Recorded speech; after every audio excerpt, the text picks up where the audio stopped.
The cold December air bit at my cheeks as I stepped out of the taxi, my breath forming small clouds that disappeared into the darkness.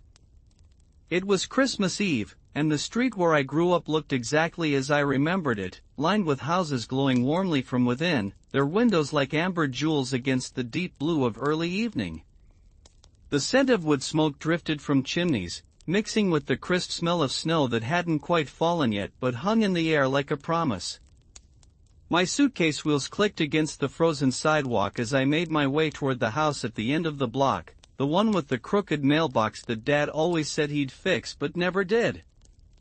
I could hear Christmas music playing faintly from somewhere down the street, one of those old carols that makes your chest tighten with memories you didn't know you still carried.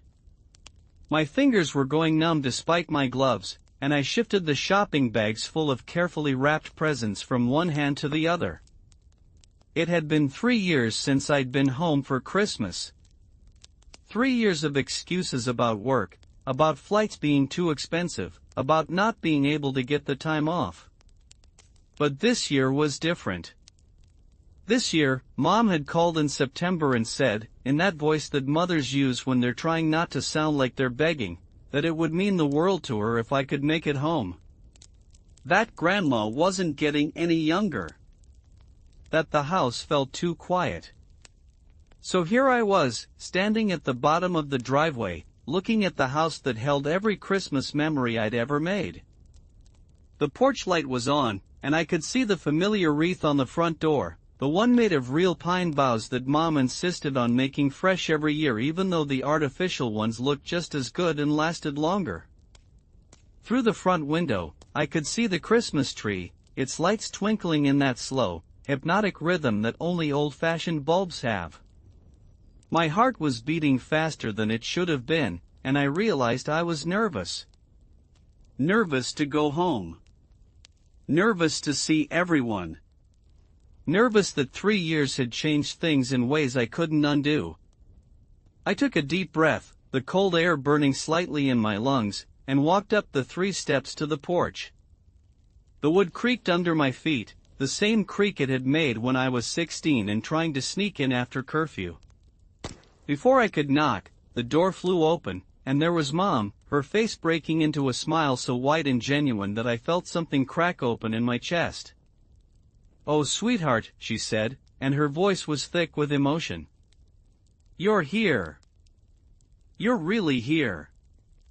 She pulled me into a hug before I could even set down my bags, and I breathed in the scent of her, that particular combination of vanilla and cinnamon and something floral that had meant safety and home for as long as I could remember.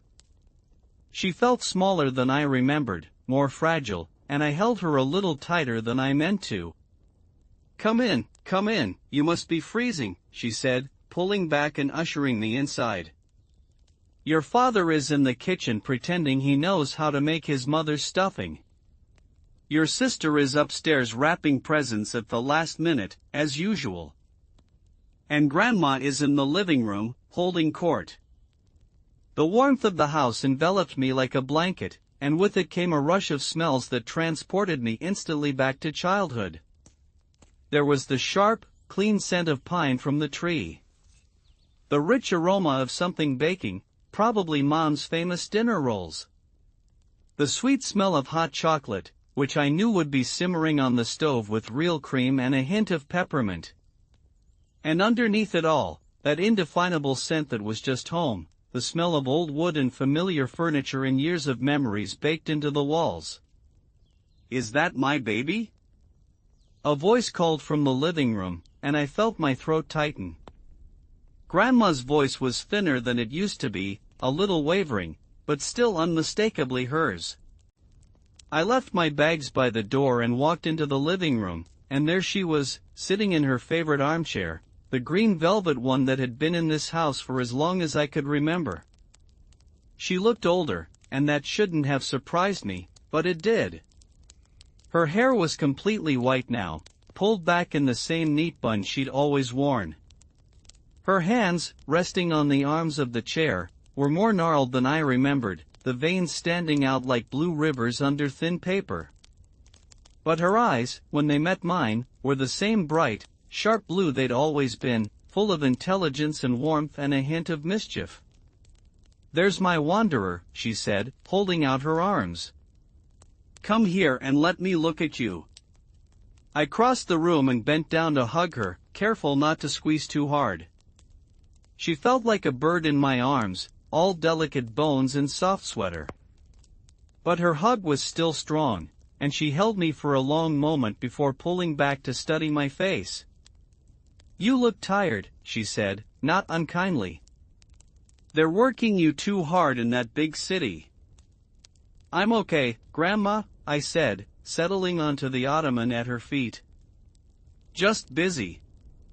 "Too busy to call your grandmother more than once a month," she said, but she was smiling, so I knew I wasn't really in trouble. "Tell me everything. Are you eating enough? Are you happy? Have you met anyone special?" Before I could answer, my sister Emma came thundering down the stairs with all the grace of a small elephant, despite being a fully grown woman of 28. She appeared in the doorway, her dark hair pulled up in a messy bun, wearing an oversized sweater covered in reindeer, and let out a squeal that probably scared dogs 3 houses away. "You're here!" she shouted, launching herself at me with enough force that I had to brace myself to keep from falling over.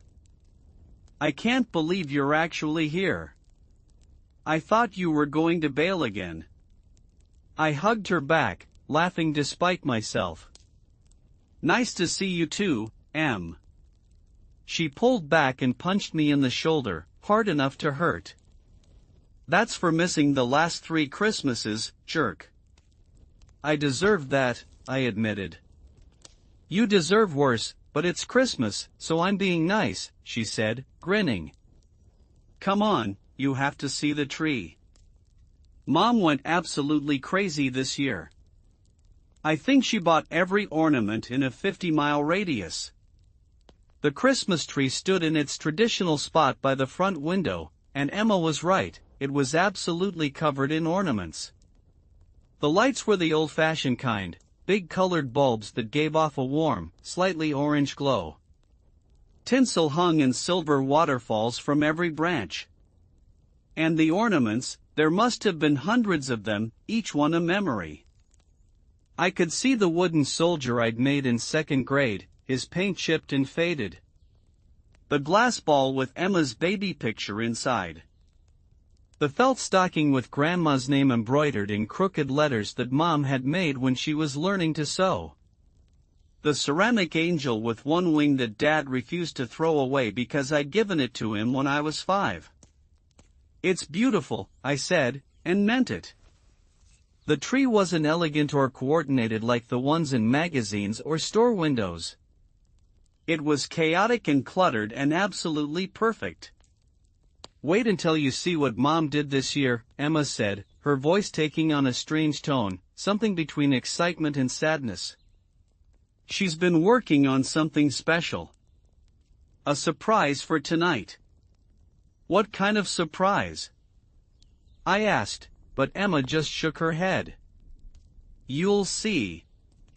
It's better if you don't know yet."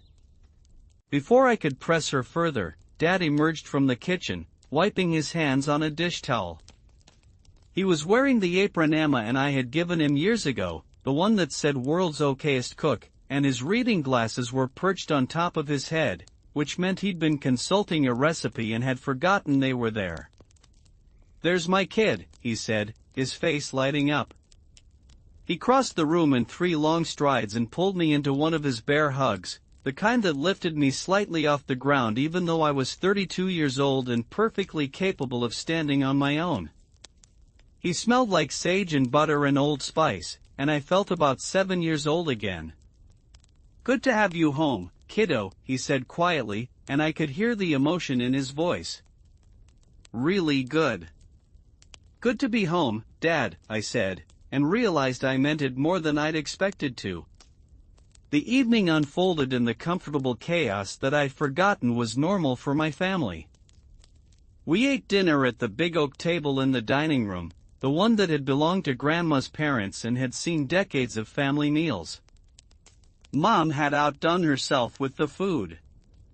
There was a turkey that Dad had somehow managed not to dry out, golden brown and glistening. Mashed potatoes so creamy they were almost sinful. Green beans with almonds. Cranberry sauce, both the homemade kind and the canned kind, because Emma and I had always fought over which was better. And the rolls, those perfect, pillowy rolls that Mom made from her grandmother's recipe, served warm with butter that melted into golden pools. We talked and laughed and argued good-naturedly about everything and nothing. Emma told stories about her job at the elementary school, complete with impressions of her students that had us all in stitches. Dad recounted his ongoing battle with the neighbor's cat, who had apparently decided that our garage was the perfect place to have kittens. Mom kept getting up to bring more food, more drinks, more napkins, until Dad finally told her to sit down and enjoy her own cooking. And Grandma presided over it all from the head of the table, occasionally interjecting with a dry comment that reminded us all where Mom had gotten her sense of humor. As we were finishing dessert, Mom's famous apple pie with ice cream that was just starting to melt into the warm cinnamon filling, Mom cleared her throat in that way that meant she had something important to say. The conversation gradually died down, and we all turned to look at her. "I'm so glad we're all together this year," she said, and her voice was soft but steady. "It's been too long since we've all been in this house for Christmas. Too long since it's felt full." I felt a pang of guilt, knowing that I was the reason for at least some of that emptiness. Emma still lived in town, only 20 minutes away. But I'd been gone, chasing a career and a life that had seemed so important at the time. "I know we usually do presents in the morning," Mom continued, "but this year, I'd like to do something a little different. There's something I want to share with all of you tonight. Something I've been working on." She stood up, and there was a nervousness in her movements that was unusual for her. Mom was always so confident, so sure of herself. But now she looked almost anxious as she left the room and climbed the stairs. We could hear her footsteps overhead, the creak of a door opening, and then her footsteps coming back down. When she returned, she was carrying a cardboard box, the kind that copy paper comes in, worn at the corners and reinforced with packing tape. She set it on the table carefully, as if it contained something precious and fragile. "Some of you know," she said, looking at Grandma, "that I've been going through old family things. Photos, letters, keepsakes. Things that have been packed away in the attic for years. And I found something that I'd forgotten about. Something that Grandma made, a long time ago." Grandma's expression changed, a flicker of recognition crossing her face. "Oh, Catherine," she said softly. "You didn't." "I did," Mom said, smiling. "And I think it's time." She opened the box, and the smell that wafted out was the scent of old paper and fabric, of time and memory. She reached in carefully and pulled out something wrapped in tissue paper. As she unwrapped it, I caught a glimpse of faded fabric, of careful stitching, of something made by hand with love and patience. "When I was a little girl," Mom said, "my mother made ornaments for the Christmas tree.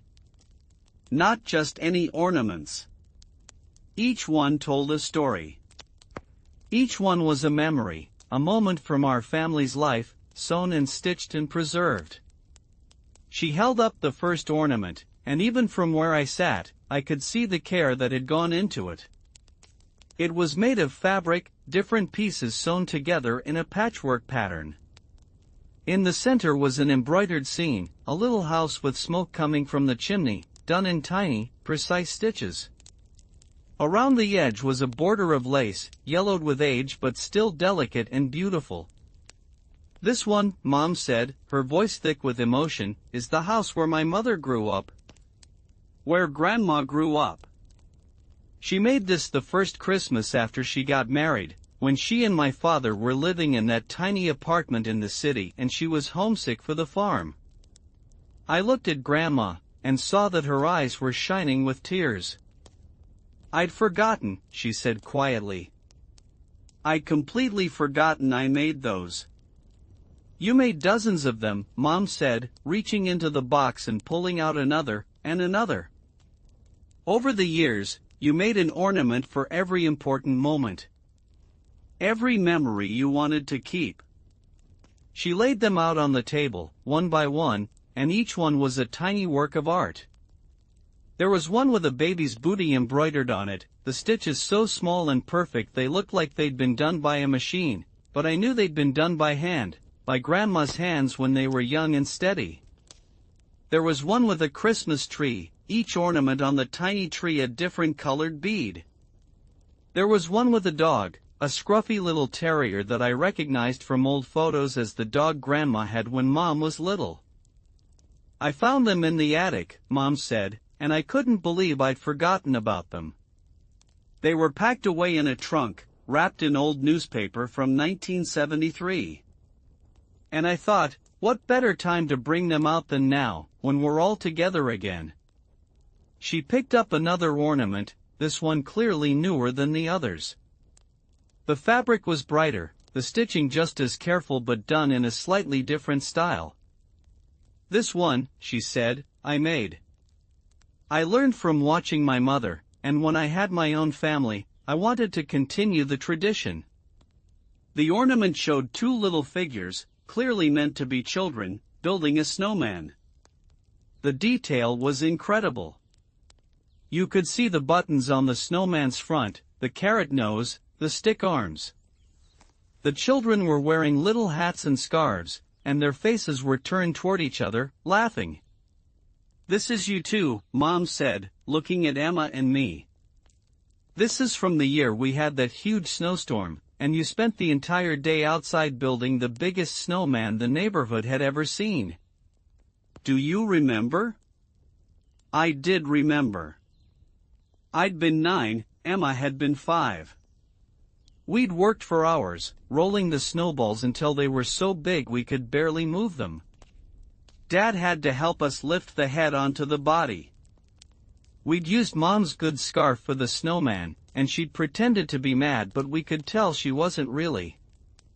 That snowman had stood in our front yard for 2 weeks before it finally melted, and every day we checked on it, making sure it was still perfect. "I remember," I said, my voice coming out rougher than I expected. Mom pulled out more ornaments, each one a memory made tangible. There was one showing a graduation cap, made for the year Emma graduated from college. One with a tiny wedding cake, from when Mom and Dad celebrated their 25th anniversary. One with a little red bicycle, from the Christmas I'd gotten my first bike and had ridden it up and down the driveway until it was too dark to see. But then Mom reached into the box and pulled out one more ornament, and this one was different. It was clearly the newest, the fabric still bright and unfaded. And as she held it up, I felt my breath catch in my throat. It was a family portrait, done entirely in embroidery. 5 figures, standing together. I could recognize each of us. There was Dad, tall and broad-shouldered. Mom, smaller, standing close to him. Grandma, seated in a chair. And Emma and me, standing on either side. The detail was extraordinary. Mom had captured not just our shapes but something essential about each of us. The way Dad stood with his hands in his pockets. The way Grandma held her head. The way Emma was always leaning slightly forward, as if ready to spring into action. And me, standing a little apart from the others, as if I wasn't quite sure I belonged. "I made this one this year," Mom said, and now her voice was definitely shaking. "I made it because I wanted to remember this. All of us, together. I wanted to remember what it feels like to have my whole family under one roof again." The room was completely silent except for the soft crackling of the fire in the fireplace and the gentle hum of the refrigerator in the kitchen. I stared at the ornament, at the tiny stitched version of myself, and felt something breaking open inside my chest. "I'm sorry," I said, and my voice cracked. "I'm so sorry I stayed away so long." "Oh, sweetheart," Mom said, coming around the table to wrap her arms around me. "You're here now. That's what matters." But I could see that she was crying too, tears running down her cheeks even as she smiled.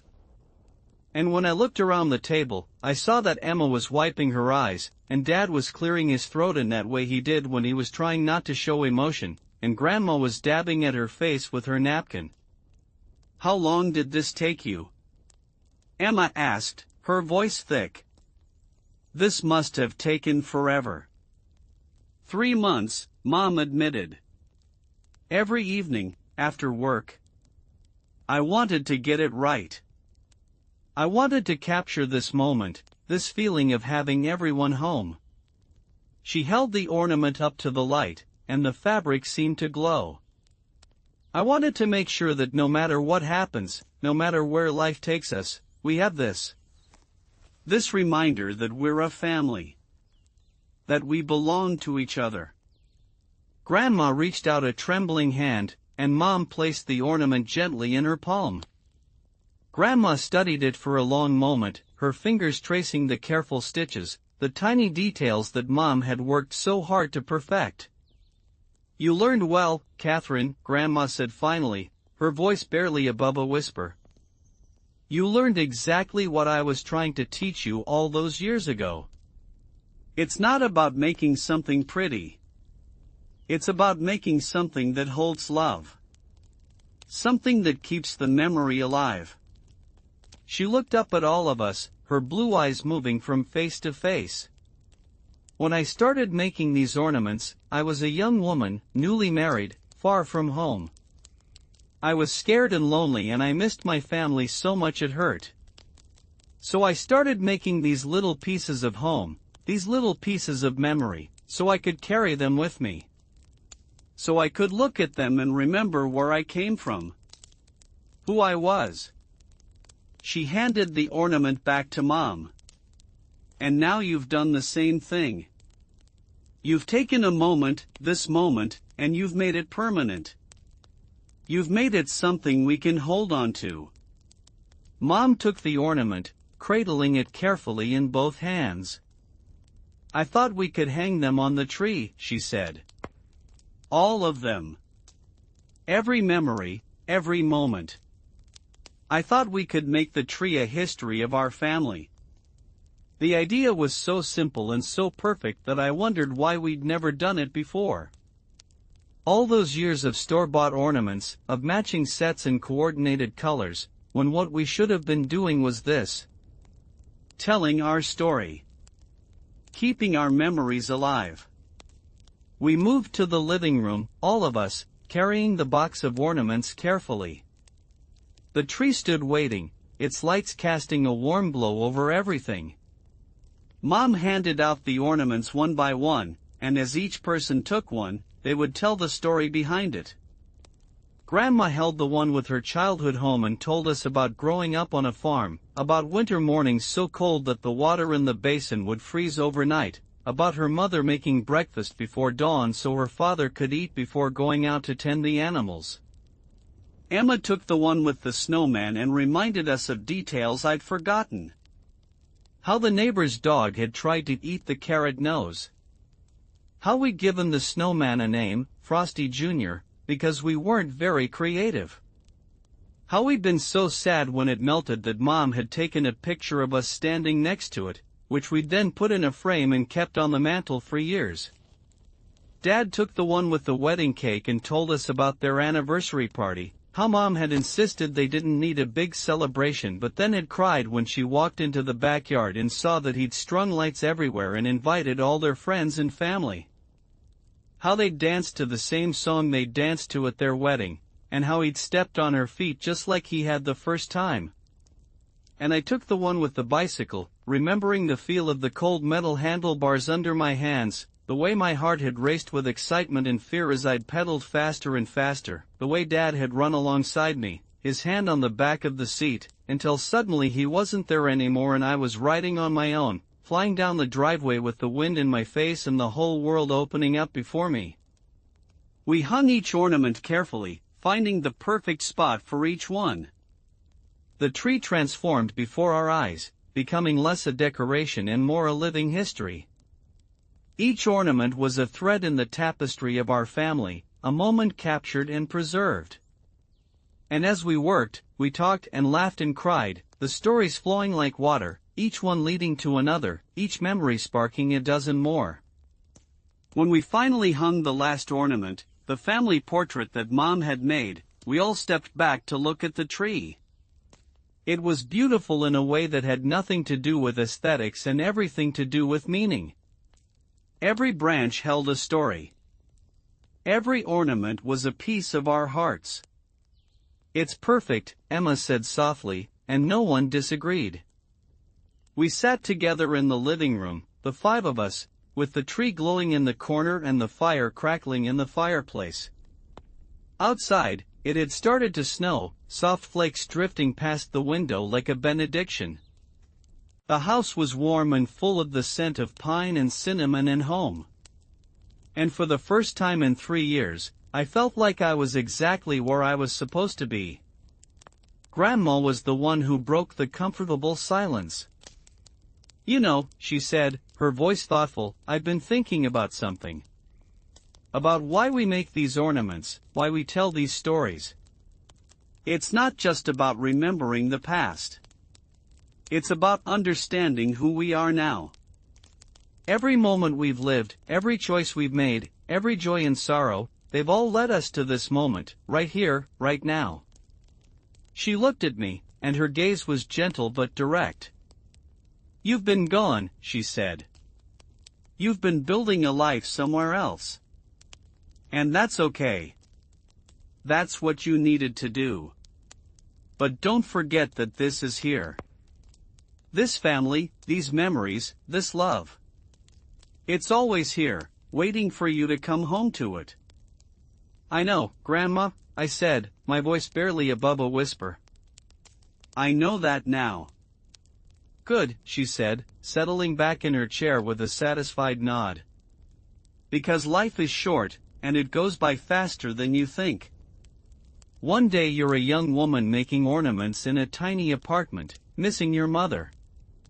And the next day you're an old woman watching your granddaughter hang those same ornaments on a tree, wondering where all the years went." The room fell silent again, but it wasn't an uncomfortable silence. It was the kind of silence that comes when everyone is thinking the same thing, feeling the same thing, connected by invisible threads of love and shared history. Mom stood up and went to the kitchen, returning with mugs of hot chocolate topped with whipped cream and a sprinkle of cinnamon. We sipped the sweet, rich drink and watched the snow fall outside, each of us lost in our own thoughts but together in the same space, the same moment. As the evening wore on, Emma started yawning, and Dad's eyes began to droop. Grandma announced that she was going to bed, that old ladies needed their beauty sleep, though she was still beautiful to all of us. Mom started gathering the empty mugs, and I helped her carry them to the kitchen. "Thank you," I said as we stood at the sink, the warm water running over our hands as we rinsed the mugs. "For the ornament. For bringing us all together. For remembering."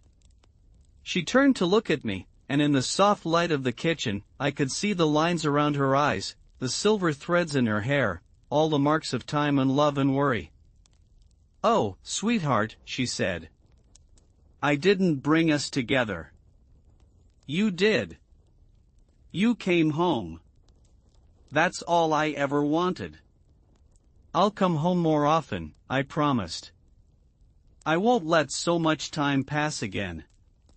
She smiled and squeezed my hand. "I'll hold you to that." That night, I slept in my old room, in my old bed, under the same quilt that had covered me since I was a child. The room was exactly as I'd left it, frozen in time like a museum exhibit of my teenage years. Posters on the walls of bands I'd loved. books on the shelves that I'd read a dozen times. A stuffed bear on the dresser that I'd won at a carnival when I was 12. I lay in the darkness, listening to the familiar sounds of the house settling, the creak of floorboards, the whisper of wind against the windows, the distant sound of a train passing through town. And I thought about the ornaments, about all those moments captured in fabric and thread. About how Mom had spent 3 months stitching our family together, making us permanent, making us real. I thought about the version of myself in that ornament, standing slightly apart from the others. And I realized that Mom had seen something I hadn't wanted to admit. That I'd been pulling away, creating distance, building walls. That I'd been so focused on moving forward that I'd forgotten to look back, to remember where I came from, who I was. But I was home now. And tomorrow was Christmas, and we would wake up and have breakfast together, probably Mom's famous cinnamon rolls that she only made once a year. We would open presents and laugh at Dad's terrible jokes and listen to Grandma's stories. We would be a family, messy and imperfect and absolutely real. I fell asleep with the image of the tree in my mind, glowing with lights and memories, each ornament a promise that we would remember, that we would hold on to each other, that we would always find our way home. Christmas morning arrived with the pale gray light of dawn filtering through the curtains. I woke to the smell of coffee and cinnamon, and for a moment, I was confused, disoriented, not sure where I was. Then memory flooded back, and I smiled, stretching under the warm quilt before reluctantly leaving the cocoon of blankets. Downstairs, I found Mom already in the kitchen, wearing her bathrobe and slippers, her hair still mussed from sleep. She was pulling a pan of cinnamon rolls from the oven, and the smell was so intense, so perfect, that I felt my mouth water immediately. "Merry Christmas, sweetheart," she said, looking up with a smile. "I thought I heard you moving around. Coffee's fresh." I poured myself a cup and stood by the window, looking out at the backyard.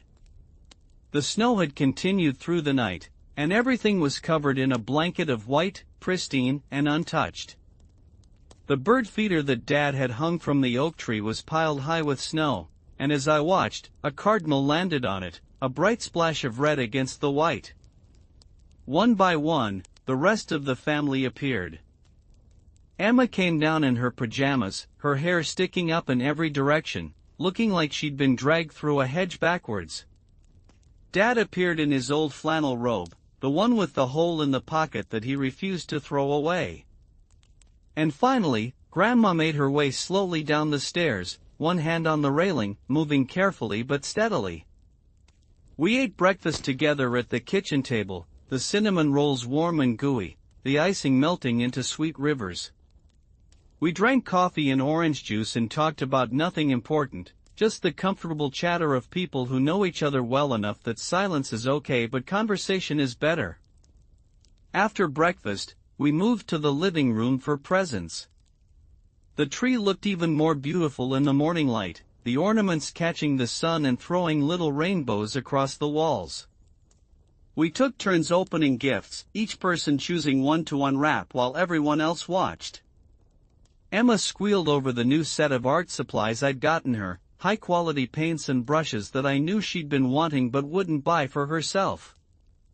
Dad laughed at the ridiculous fishing hat Emma had found, complete with built-in mosquito netting and about a dozen pockets. Mom teared up over the photo album I'd made, filled with pictures from my life in the city, all the moments I hadn't shared because I'd been too busy or too distant or too stubborn. Grandma opened her presents slowly, savoring each one. A soft shawl from Emma. A new book of crossword puzzles from Dad. A digital picture frame from Mom, already loaded with family photos. And from me, a journal, bound in soft leather, with blank pages waiting to be filled. "For your stories," I said as she ran her fingers over the cover. "I thought maybe you could write down some of the things you remember. The stories behind the ornaments. The memories you want to make sure we don't forget." She looked at me with those sharp blue eyes, and I saw understanding there, and approval. "That's a good gift," she said. "A very good gift. Because stories are what we leave behind. Stories are how we live on." After the presents were opened and the wrapping paper was gathered up and stuffed into trash bags, we spent the day in that lazy, comfortable way that only happens on holidays. Dad and I went outside and built a snowman, our breath forming clouds in the cold air, our fingers going numb despite our gloves. Emma and Mom worked on a jigsaw puzzle at the dining room table, arguing good-naturedly about which piece went where. Grandma sat in her chair, the new journal open on her lap, writing slowly and carefully, occasionally pausing to stare into the distance, remembering. As the afternoon faded into evening, we gathered again in the living room. The fire was burning low, casting dancing shadows on the walls. The tree lights were on, making the ornaments glow. And we sat together, full of good food and contentment, watching the day slip away. "I want to tell you all something," Grandma said suddenly, and we all turned to look at her. She had closed the journal and was holding it in her lap, her hands folded over it. "I've been writing today, writing down memories, and it's made me think about what matters. What really matters." She paused, gathering her thoughts, and we waited, knowing that when Grandma had something to say, it was worth hearing. "I'm 87 years old," she said. "I've lived a long life, a good life. I've seen a lot of changes, a lot of joy, a lot of sorrow. And I've learned that in the end, none of the things we think are important really matter. The job you have, the house you live in, the car you drive, none of that matters. What matters is this: family, love, the connections we make with each other." She looked at each of us in turn, her gaze steady and clear. "Those ornaments on that tree, they're not just decorations. They're proof that we were here. That we lived and loved and made memories together. They're proof that our lives meant something, that we mattered to each other." Her voice grew softer, but no less intense.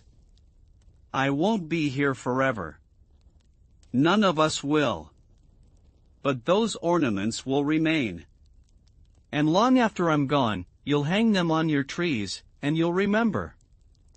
You'll remember the stories, the moments, the love. And in that way, I'll still be here. We'll all still be here, together." The room was absolutely silent. Even the fire seemed to have stopped crackling, as if the house itself was holding its breath. "So I want you to promise me something," Grandma continued. "Promise me that you'll keep making these ornaments. That you'll keep telling the stories. That you'll keep the memories alive. Promise me that you won't let the distance or the busyness or the everyday chaos of life make you forget what's important." "I promise," Mom said, her voice thick with tears. We all promise. And we did. One by one, we each made the promise. To remember. To stay connected. To keep the tradition alive. To make sure that the love that bound us together would continue, would be passed down, would endure. Grandma nodded, satisfied. Good, she said. That's good. Now, who wants to play cards? I'm feeling lucky tonight. The moment of intensity broke, and we all laughed, the tension releasing like a held breath. Dad got out the cards, and we played gin rummy until late into the night, Grandma winning more hands than seemed statistically possible and crowing about it every time. But even as we played and laughed and teased each other, I kept thinking about what Grandma had said. About the ornaments being proof that we were here, that we mattered. About the importance of keeping the memories alive. And I thought about the ornament Mom had made, the one with all of us together, and how it had captured something essential and true. The next few days passed in a blur of comfort and familiarity. I helped Mom in the kitchen, learning the recipes she'd been making for years, the ones I'd always meant to ask about but never had. I went for walks with Emma, trudging through the snow and talking about everything and nothing, rebuilding the connection that distance had weakened. I sat with Dad in his workshop, watching him tinker with an old radio, listening to him explain how things worked with the patience of someone who genuinely loved sharing knowledge. And I spent hours with Grandma, listening to her stories, writing them down so they wouldn't be lost. On my last evening before I had to fly back to the city, Mom asked me to help her with something in the attic. We climbed the narrow stairs, the air growing colder as we ascended, and emerged into the dusty space under the eaves. Boxes were stacked everywhere, labeled in Mom's neat handwriting. Christmas decorations. Old clothes. Books. Photos. Mom led me to a corner where several boxes sat, and she opened one carefully. Inside were fabrics, dozens of pieces in different colors and patterns. Threads in every shade imaginable. Needles and scissors and embroidery hoops. And patterns, hand-drawn designs for ornaments, some in Grandma's handwriting, some in Mom's. "I want you to take these," Mom said. "I want you to learn how to make the ornaments. I want you to continue the tradition." "Mom, I don't know how to sew," I protested. "I can barely sew on a button." She smiled. "Neither could I, when I started. Neither could your grandmother. But we learned. And you will too. Because it's not really about the sewing. It's about the intention. It's about taking the time to capture a moment, to make it permanent, to say that this mattered, this was important, this is worth remembering." She pulled out a piece of fabric, a soft blue cotton with tiny white stars. "This was from a dress I wore when I was pregnant with you," she said. "I've been saving it, waiting for the right moment to use it. I think that moment is now." She handed me the fabric, and I held it carefully, feeling the softness of it, imagining Mom wearing it all those years ago, carrying me, dreaming about who I would become. "Make an ornament," she said. "Make one that captures something important to you. A memory, a moment, a feeling. And then, next Christmas, bring it home and we'll hang it on the tree together." I looked at the fabric in my hands, at the boxes of supplies, at my mother's hopeful face. And I realized that this was more than just a craft project. This was a way of staying connected, of keeping the thread of family strong even when distance tried to pull us apart. This was a way of saying that I belonged here, that I was part of this story, that I would carry these memories with me wherever I went. "Okay," I said. "I'll do it. I'll make an ornament." Mom's smile was radiant. "Good," she said. "That's so good. And if you need help, call me. I'll walk you through it. We can do it together, even if we're miles apart." She helped me pack up a box of supplies, choosing fabrics and threads, tucking in patterns and instructions. As we worked, she told me stories about learning to sew from Grandma, about the first ornament she'd made and how terrible it had been, all crooked stitches and puckered fabric. About how Grandma had looked at it and said it was perfect, because it was made with love, and that was all that mattered. The next morning, I packed my suitcase, tucking the box of sewing supplies carefully among my clothes. The house was quiet, everyone moving slowly, reluctant to let the holiday end. We had breakfast together one last time, and then it was time for me to go. The goodbyes were harder than I expected. Emma hugged me so tight I could barely breathe, making me promise to call more often, to visit again soon. Dad clapped me on the shoulder and told me to take care of myself, his voice gruff with emotion. Mom held me for a long moment, whispering that she loved me, that she was proud of me, that I should never forget I always had a home here. And Grandma, sitting in her chair, took my hand in both of hers. "You're a good person," she said. "You've just been a little lost. But you're finding your way back. I can see it." "I'm trying, Grandma," I said. "That's all any of us can do," she replied. "Try. And love. And remember." The taxi arrived, and I loaded my suitcase into the trunk. As we pulled away from the house, I turned to look back. They were all standing on the porch, waving. Mom and Dad with their arms around each other. Emma jumping up and down like an excited puppy. And Grandma, standing with the help of her cane, one hand raised in farewell. I waved back until the taxi turned the corner and they disappeared from view. And then I sat back in the seat, my hand resting on the box of sewing supplies, and felt something settle in my chest. A sense of peace. A sense of belonging. A sense of purpose. The flight back to the city was uneventful, and soon I was back in my apartment, unpacking my suitcase and trying to readjust to my regular life. But something had changed. The apartment that had felt like home now felt temporary, like a place I was staying rather than a place I belonged. The job that had seemed so important now felt like just a job, something I did to pay the bills rather than something that defined me. I set up the box of sewing supplies on my dining room table, and every evening after work, I would sit down and work on my ornament. At first, it was frustrating. The needle wouldn't go where I wanted it to. The thread tangled. The stitches were uneven and ugly.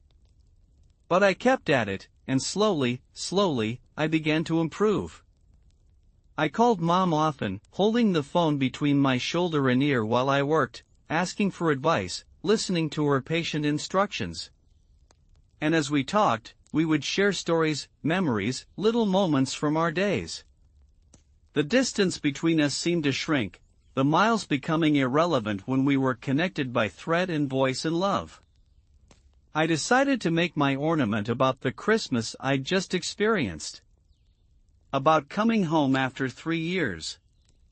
About the moment Mom had shown us the ornaments and we'd all cried together. I sketched out a design, a simple scene of a Christmas tree with ornaments hanging from its branches. And on each tiny ornament, I embroidered a word. Family. Love. Home. Memory. Together. It took me 3 months, working a little bit each evening, sometimes frustrated, sometimes satisfied, always thinking about what it meant. About how each stitch was a meditation, a moment of mindfulness, a way of saying that this mattered, that I was taking the time to make something meaningful. And as I worked, I thought about Grandma's words. About how the ornaments were proof that we were here, that we mattered. About how they would outlast us, carrying our stories forward into the future. About how love, real love, required effort and intention and the willingness to take the time to make something beautiful. Spring came, and then summer, and then fall. I went home for Thanksgiving, and it was easier this time, less fraught with guilt and anxiety. I helped Mom cook the turkey and listened to Dad's stories and played board games with Emma and sat with Grandma while she worked on her journal, filling page after page with memories. And then it was December again, and I was packing my suitcase for Christmas, carefully wrapping my finished ornament in tissue paper and tucking it into my carry-on bag.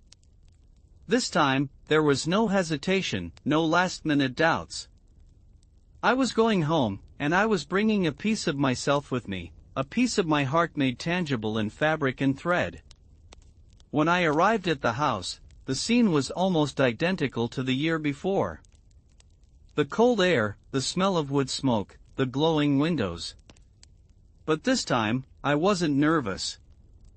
This time, I was eager, excited to see everyone, to share what I'd made, to add my story to the family tree. Mom opened the door before I could knock, as if she'd been watching for me. And when she saw me, her face lit up with such joy that I felt my own heart expand to match it. "Welcome home, sweetheart," she said, pulling me into a hug.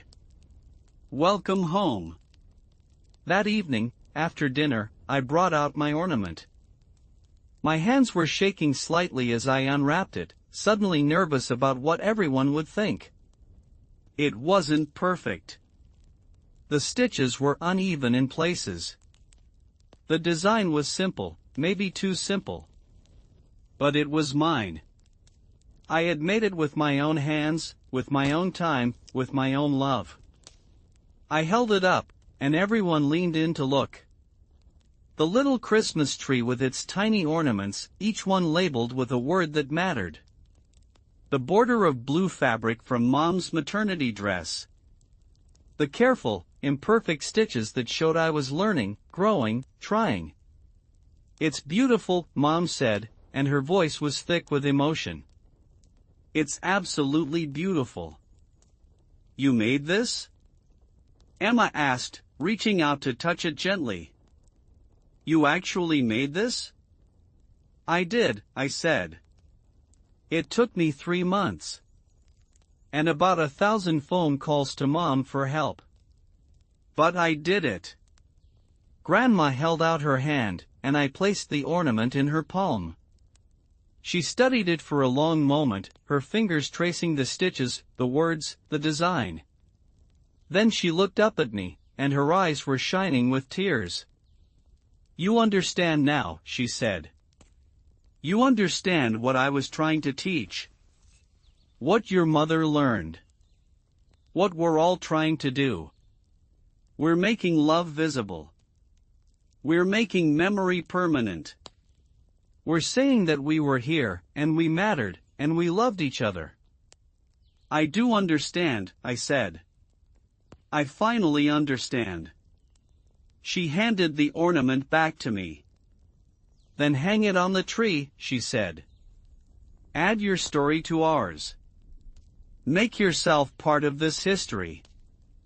I walked to the tree, that beautiful, chaotic tree covered in memories and love. I found a spot near the center, where the light would catch it, where it would be surrounded by all the other ornaments, all the other stories. And I hung my ornament carefully, adjusting it until it was just right. When I stepped back, I saw that Emma was crying. And Mom. And Dad was clearing his throat in that way he did. And Grandma was smiling, that soft, satisfied smile that meant she was content, that things were as they should be. "Perfect," Mom whispered. "It's perfect." And it was. Not because the ornament was flawless, but because it was real. Because it represented something true. Because it was proof that I had learned the lesson, that I understood what mattered, that I was committed to keeping the connection strong. We stood together, the 5 of us, looking at the tree. And I realized that this was what Grandma had meant. This moment, right here, was what the ornaments were for. Not just to remember the past, but to create the present. To bring us together. To remind us of what we meant to each other. That night, as I lay in my old bed, I thought about the journey I'd taken. From the person who had stayed away for 3 years, too busy and too distant, to the person who had spent 3 months making an ornament, learning to stitch love into fabric. I thought about how much I'd changed, how much I'd grown, how much I'd learned about what really mattered. And I made a promise to myself. I would come home more often. I would call more frequently. I would stay connected, no matter how busy life got, no matter how far away I was. Because family wasn't just something you had. It was something you chose, every day, with every action, with every moment of attention and care. The years that followed were good ones. I came home for every Christmas, and every year I brought a new ornament, each one capturing a moment, a memory, a piece of my life. Emma started making ornaments too, and then Emma's husband when she got married. And when Emma had her first baby, Mom made an ornament to commemorate it, a tiny booty just like the one Grandma had made all those years ago. Grandma grew older, more fragile, but her mind stayed sharp and her spirit stayed strong. She filled 3 journals with memories, stories that we would treasure forever. And every Christmas, she would sit in her chair and watch us hang the ornaments, her face glowing with satisfaction and love. The Christmas when I was 38, Grandma didn't come downstairs. She was too weak, too tired, and we all knew what that meant. We brought Christmas to her instead, carrying the tree upstairs and setting it up in her room. We hung every ornament, telling every story, making sure she could see them all, touch them all, remember them all. She lay in her bed, propped up on pillows, and watched us with those bright blue eyes. And when we were done, when every ornament was hung and every story was told, she smiled. "Thank you," she said, her voice barely above a whisper. "Thank you for keeping the memories alive. Thank you for understanding. Thank you for loving each other." We stayed with her through the night, taking turns sitting by her bed, holding her hand, telling her we loved her. And in the early hours of Christmas morning, with the tree lights glowing softly and the ornaments casting gentle shadows on the walls, she slipped away peacefully, surrounded by family, surrounded by love, surrounded by all the memories she had helped create. The grief was sharp and deep, but it was also mixed with gratitude. Gratitude that we had had her for so long. Gratitude that she had taught us what mattered. Gratitude that she had given us the gift of the ornaments, the gift of knowing how to keep love alive, how to make memory permanent, how to stay connected across time and distance and even death. At her funeral, we each spoke about what she had meant to us. And I talked about the ornaments, about how she had started a tradition that had become the foundation of our family. About how every Christmas, when we hung those ornaments on the tree, she would be there with us. About how love, real love, never really dies. It just changes form, becoming memory, becoming story, becoming the threads that bind us together. That Christmas was hard. The house felt empty without Grandma's presence, without her voice, without her wisdom. But we gathered anyway, because that's what she would have wanted. We cooked the traditional meal. We exchanged gifts. And we hung the ornaments, every single one, telling the stories, keeping the memories alive. And when we hung the ornament that Mom had made, the one with all of us together, I noticed something I hadn't seen before. In the stitching, in the way Mom had captured each of us, there was something eternal. We were frozen in that moment, but we were also timeless. The love that connected us, the bonds that held us together, they transcended time and space and even death. Mom made a new ornament that year, one to remember Grandma. It showed an old woman sitting in a chair, her hands folded in her lap, her face peaceful and content. And around the border, Mom had stitched words from one of Grandma's journals. Love is the thread that binds us. Memory is the needle that stitches us together.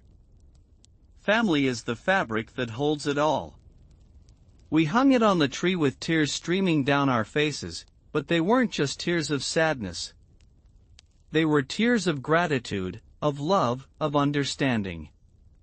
Because Grandma had given us something precious. She had given us a way to stay connected, a way to remember, a way to keep love alive. The years continued to pass. Emma's children grew, and we taught them to make ornaments, passing the tradition down to another generation. I eventually met someone, fell in love, got married. And my spouse learned to make ornaments too, adding their own stories to our family tree. Mom and Dad grew older, their hair turning silver, their movements slower. But every Christmas, they were there, hanging ornaments, telling stories, keeping the tradition alive. And the tree grew more crowded every year, more chaotic, more beautiful, more full of love and memory and meaning. Now, as I sit here in my own home, with my own family, preparing for another Christmas, I think about that first Christmas when I came home after 3 years away. I think about the moment Mom showed us the ornaments, and how we all cried together. I think about Grandma's words, about making love visible, about making memory permanent. And I understand now, in a way I couldn't have understood then, what a gift that was. Not just the ornaments themselves, but the lesson they taught. That love requires effort. That connection requires intention. That family is something you build, stitch by stitch, moment by moment, memory by memory. My own children are learning to make ornaments now. Their stitches are crooked and uneven, just like mine were when I started. But they're learning the lesson that Grandma taught, that Mom passed down, that I'm now passing to them. They're learning that what matters isn't perfection. What matters is love. What matters is taking the time to capture a moment, to say that this was important, that this mattered, that this is worth remembering. Every year, we pack up the ornaments carefully and take them to Mom and Dad's house for Christmas. The tree is so crowded now that we can barely see the branches beneath all the memories. There are ornaments from Grandma's time, from Mom's time, from my time, from my children's time. For generations of love and memory and story, all hanging together on one tree. And every year, when we hang that ornament that Mom made, the one with all of us together, I cry. Not from sadness, but from gratitude. Gratitude that I came home that Christmas. Gratitude that I learned the lesson. Gratitude that I'm part of this story, this history, this family. Because that's what the ornaments really are. They're not just decorations. They're not just crafts. They're proof that we were here. That we loved each other. That we mattered. They're the threads that bind us together across time and distance and even death. They're the visible manifestation of invisible love. And so, every Christmas, we gather. We cook the traditional meals. We exchange gifts. We tell the old stories and make new ones. And we hang the ornaments, every single one, keeping the memories alive, keeping the love strong, keeping the connection unbroken. This is why we all cried over a homemade ornament that Christmas. Not because it was beautiful, though it was. Not because it was skillfully made, though it was that too. But because it represented something deeper, something more profound. It represented the choice to stay connected. The commitment to remember. The decision to make love visible and memory permanent. It represented family. It represented home. It represented everything that really matters in this world. And every year, when I hang my ornament on the tree, the one I made that first year after coming home, I remember. I remember the cold December air and the smell of wood smoke. I remember Mom's face when she opened the door. I remember Grandma's words about making love visible. I remember the feeling of finally understanding what home really means. And I'm grateful. Grateful for the lesson. Grateful for the tradition. Grateful for the family that taught me what matters. Grateful for the ornaments that keep us connected, that keep the memories alive, that keep the love strong. Because in the end, that's all we really have. Love and memory and the connections we make with each other. Everything else fades away. Everything else becomes dust. But love, real love, the kind that's stitched into fabric and hung on a tree and passed down through generations, that love endures. That love is eternal. That's why we cried. That's why we'll always cry. Because those ornaments, those simple pieces of fabric and thread, they hold everything that matters. They hold our hearts. They hold our history. They hold our love. And as long as we keep making them, keep hanging them, keep telling the stories, we'll never really be apart. We'll always be together, connected by threads of love and memory, bound by the invisible ties that make us family. This Christmas, as I watch my children hang their ornaments on the tree, as I see their faces light up with pride and joy, I think about Grandma. I think about how she started this tradition all those years ago, a young woman in a tiny apartment, homesick and lonely, trying to capture a piece of home in fabric and thread. I think about how she could never have imagined that her simple ornaments would become the foundation of a family tradition that would span generations. But that's the power of love, isn't it? It multiplies. It grows. It spreads. One act of love, one moment of intention, one decision to make something meaningful, and it ripples out through time, touching lives that haven't even been born yet. My youngest child, only 6 years old, holds up the ornament she made this year.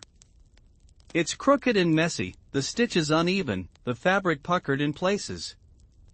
But her face is glowing with pride, and when she hangs it on the tree, she does it with such care, such reverence, that I feel my throat tighten with emotion. "Tell me the story, Mama," she says, like she does every year. "Tell me about great-great-grandma and the ornaments." And so I do. I tell her about Grandma, about how she started making ornaments when she was young. About how Mom learned from her, and how I learned from Mom, and how now she's learning too. I tell her about the Christmas I came home after being away too long, about the moment we all cried together, about understanding what really matters. She listens with wide eyes, absorbing every word, and I know that she's learning the lesson. Not just how to make ornaments, but why we make them. Not just the technique, but the meaning. Not just the craft, but the love. And when I'm done with the story, she hugs me tight and says, "I'll always make ornaments, Mama. I'll teach my children too. I promise." And I believe her. Because she understands, in the way that children sometimes understand things better than adults, that this is important. That this matters. That this is how we stay connected, how we remember, how we love. Later that evening, after the children are in bed and the house is quiet, I sit alone in the living room, looking at the tree. The lights are twinkling softly, casting gentle shadows on the walls. The ornaments hang heavy on the branches, each one a memory, a moment, a piece of our family's heart. I think about all the Christmases that have passed. All the ornaments that have been made. All the stories that have been told. And I think about all the Christmases yet to come, all the ornaments yet to be made, all the stories yet to be told. And I feel a sense of peace, of contentment, of rightness. Because I know that no matter what happens, no matter where life takes us, we have this. This tradition. This connection. This love. The ornaments will endure. The stories will be passed down. The love will continue. And in that way, we'll all live forever, stitched into the fabric of our family's history, hanging on a tree, glowing in the light, proof that we were here, that we mattered, that we loved each other. I reach out and touch the ornament that Mom made all those years ago, the one with all of us together. The fabric is soft under my fingers, the stitch is still strong despite the years. And I whisper a thank you. Thank you to Grandma for starting the tradition. Thank you to Mom for keeping it alive. Thank you to my family for teaching me what matters. Thank you for the gift of understanding that love is something you make, something you create, something you stitch together one moment at a time. Outside, snow is beginning to fall, soft flakes drifting past the window like a blessing. The world is quiet and peaceful, wrapped in the hush that only comes on Christmas Eve. And inside, the house is warm and full of love, the tree glowing with memories, the ornaments holding our hearts. This is what Christmas is really about, I think. Not the presents or the food or the decorations, though those are nice. It's about this: connection, memory, love. It's about taking the time to honor where we came from, who we are, and who we want to be. It's about making the invisible visible, making the ephemeral permanent, making the ordinary sacred. It's about a young woman in a tiny apartment, homesick and lonely, deciding to make something beautiful. It's about a mother teaching her daughter to sew, passing down not just a skill but a philosophy. It's about a prodigal child coming home and finally understanding what home really means. It's about a family gathering around a tree, hanging ornaments, telling stories, keeping love alive. It's about all of us, every single one of us, trying to make sense of this brief, beautiful, heartbreaking life. Trying to hold on to the moments that matter. Trying to stay connected to the people we love. Trying to leave something behind that says we were here, we mattered, we loved. And in the end, maybe that's all any of us can do. Make our ornaments. Tell our stories. Love our people. And trust that the threads we stitch will hold, that the memories we make will endure, that the love we give will continue long after we're gone. I sit in the quiet living room, surrounded by the glow of the tree and the weight of memory, and I feel Grandma's presence. Not in a supernatural way, but in the way that people we love are always with us, woven into the fabric of who we are. I feel her in the ornaments she made. I hear her in the stories we tell. I see her in the tradition she started and the love she taught us to make visible. And I know that someday, when I'm gone, my children will sit in a living room much like this one, looking at a tree covered in ornaments, and they'll feel my presence too. They'll remember the stories I told. They'll see the ornaments I made. They'll understand the lesson I tried to teach. And they'll cry, just like we cried that Christmas when Mom showed us the ornaments. Not from sadness, but from understanding. From gratitude. From the overwhelming realization that love is real, that it endures, that it's the only thing that really matters in this world. That's why we all cried over a homemade ornament that Christmas. And that's why we'll keep crying, year after year, generation after generation. Because those ornaments, those simple pieces of fabric and thread, they hold everything. They hold our past and our present and our future. They hold our joys and our sorrows and our hopes. They hold our hearts. And as long as we keep making them, keep hanging them, keep telling the stories, we'll never really be apart. We'll always be together, connected by threads of love that are stronger than time, stronger than distance, stronger than death itself. This is the gift that Grandma gave us. This is the lesson that Mom taught us. This is the tradition that we'll pass down to our children and our children's children. This is what it means to be a family. And so, every Christmas, we gather. We hang the ornaments. We tell the stories. We cry together. We laugh together. We remember together. And in doing so, we keep the love alive. We keep the memories strong. We keep the connection unbroken. Because that's what the ornaments are for. Not just to decorate a tree, but to decorate our lives. Not just to mark the passage of time, but to transcend it. Not just to remember the past, but to create the future. They're proof that we were here. That we loved each other. That we mattered. And that, in the end, is all that any of us can hope for. To love and be loved. To matter and be remembered. To leave behind something beautiful, something meaningful, something that says we were here and our lives had purpose and meaning. The ornaments are that something. They're our legacy. They're our love made visible. They're our memories made permanent. They're our way of saying to the future, we were here, and we loved each other, and that love was real and true and worth preserving. So yes, we cried over a homemade ornament that Christmas. We cried because we understood. We cried because we were grateful. We cried because we were overwhelmed by the beauty and the simplicity and the profound truth of it all. And we'll keep crying, every Christmas, for as long as there are ornaments to hang and stories to tell and love to share. Because that's what it means to be human. To love so deeply that it hurts. To care so much that it brings tears. To understand that the moments we share with the people we love are the only moments that really matter.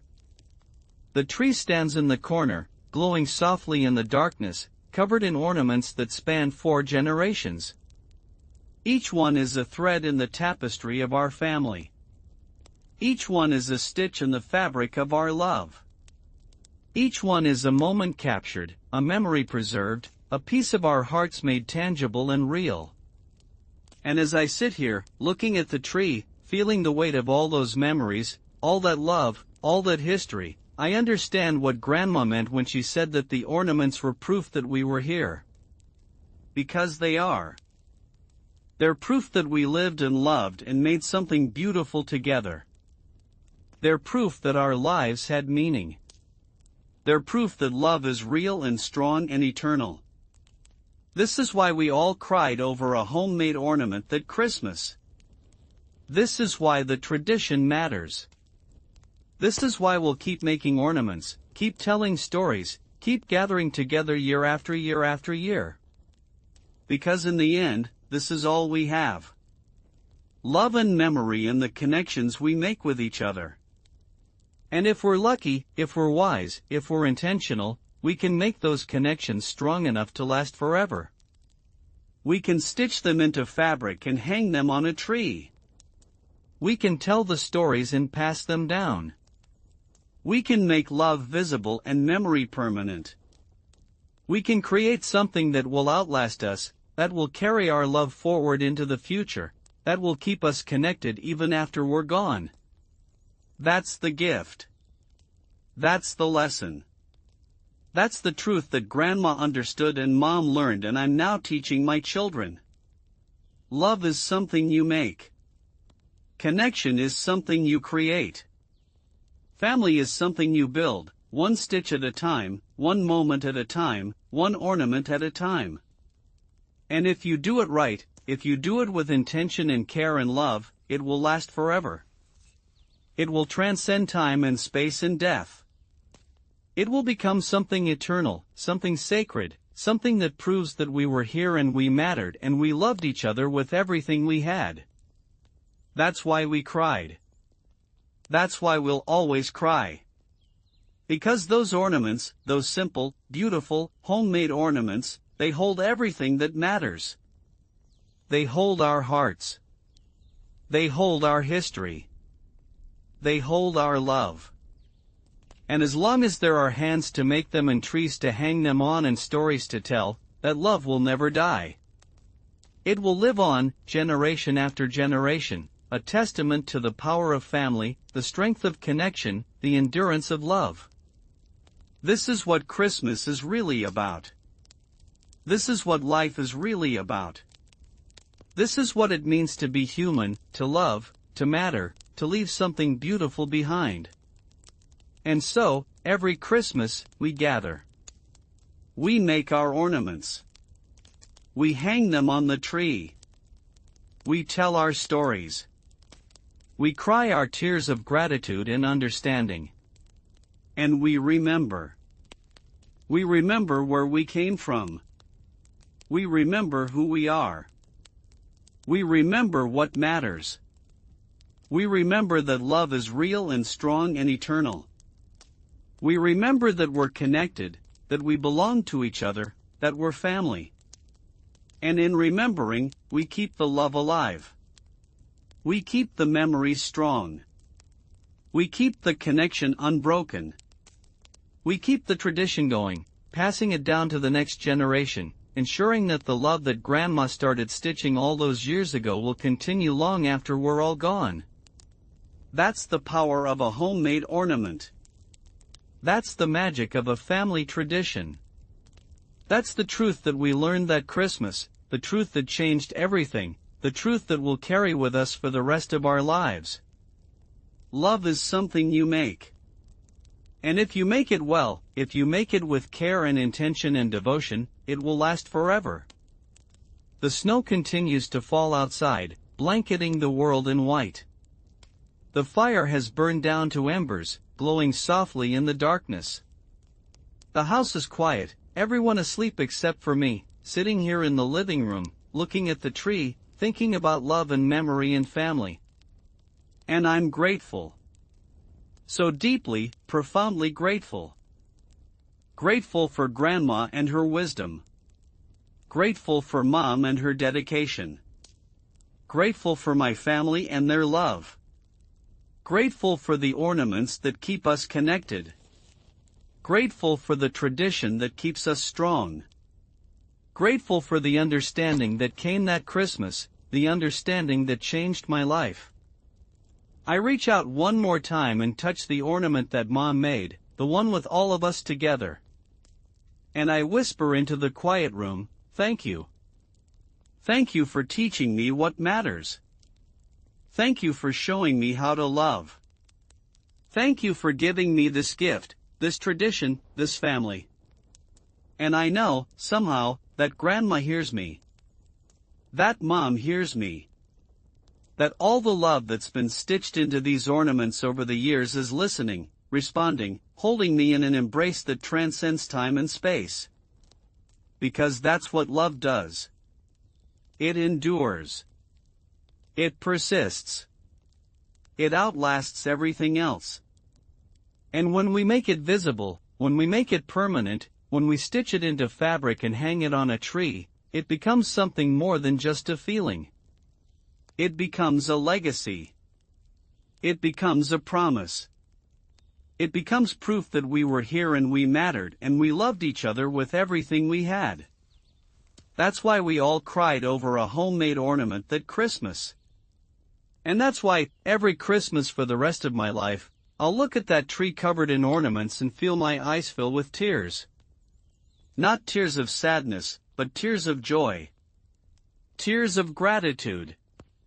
Tears of understanding. Because I know now what Grandma knew. What Mom learned. What I'm teaching my children. I know that love is the only thing that really matters. That connection is the only thing worth fighting for. That family, real family, the kind that's built on intention and care and devotion, is the greatest gift we can ever receive or give. And I know that as long as we keep making these ornaments, keep telling these stories, keep gathering together to hang them on a tree and remember, we'll never really be apart. We'll always be together, connected by threads of love that are stronger than anything else in this world. That's the gift. That's the lesson. That's the truth. And it all started with a homemade ornament, made by a young woman who was homesick and lonely, who wanted to capture a piece of home, who wanted to make love visible and memory permanent. She succeeded beyond her wildest dreams. Because that ornament, and all the ornaments that came after it, they didn't just capture a moment. They created a legacy. They started a tradition. They built a family. And now, all these years later, we're still making ornaments. Still telling stories. Still crying tears of gratitude and understanding. Still keeping the love alive. Because that's what the ornaments are for. That's what they've always been for. Not just to decorate a tree, but to decorate our lives. Not just to mark time, but to transcend it. Not just to remember, but to create. Not just to look back, but to move forward, carrying all that love and memory and connection with us into the future. This is why we all cried over a homemade ornament that Christmas. This is the story I'll tell my grandchildren someday. This is the tradition I'll pass down, the lesson I'll teach, the love I'll share. Because in the end, this is all we really have. This moment. This love. This connection. And if we're wise, if we're intentional, if we're devoted, we can make it last forever. We can stitch it into fabric and hang it on a tree and pass it down through generations. We can make love visible. We can make memory permanent. We can create something that will outlast us all. That's the power of a homemade ornament. That's the magic of a family tradition. That's the truth that we learn that Christmas, and that we'll carry with us always. Love endures. Memory persists. Family lasts forever. And it all starts with a single stitch, a single moment, a single decision to make something beautiful, something meaningful, something that says we were here and we loved each other and that love was real. The tree glows in the darkness, covered in ornaments that span generations. Each one is a story. Each one is a memory. Each one is a piece of our hearts, made visible, made permanent, made eternal. And as I sit here, surrounded by all that love, all that history, all that connection, I understand. I finally, completely, deeply understand. This is what it means to be alive. This is what it means to love. This is what it means to matter. And I'm grateful. So deeply, profoundly, eternally grateful. For the ornaments. For the stories. For the family. For the love. For everything.